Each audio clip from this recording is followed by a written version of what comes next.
আমি জানি আমার জীবনে আরো অনেকগুলো বৎসর আসবে, কিন্তু এই বৎসরটা আমার আজীবন মনে থাকবে। এই বৎসরটা আমাকে শিখিয়েছে অল্পতেই মানুষকে আপন ভাবতে নেই। এই বৎসরটা আমাকে শিখিয়েছে মানুষের সাথে অল্পতে মিশে যাওয়ার পরিণাম কতটা ভয়ানক হতে পারে। আমি এই বছর শিখেছি not every one is my well উইশার। সবাই আমার শুভকামনা জানাবে এমন সবাই আমার পাশে ঘুরে না।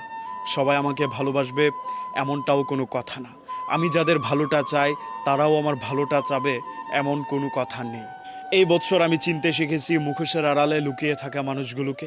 এই বছর আমাকে শিখিয়েছে মানুষের উপকারের প্রতিদান কতটা নিদারুণভাবে ফেরত দেয়। এই বছর আমি অনেক কিছু হারিয়েছি। বন্ধু হারিয়েছি, বিশ্বাস হারিয়েছি, ভালোবাসা হারিয়েছি, এমনকি নিজেকেও হারিয়ে ফেলেছি। এই বছরটা আমার কাছ থেকে অনেক কিছু যেমন কেড়ে নিয়েছে, পাশাপাশি কিছু মানুষকেও উপহার দিয়েছে। কেউ একজন আমাকে বলেছিল তোমার আর একটু চালাক হওয়া দরকার। তখন আমার কথাটা বুঝে Likey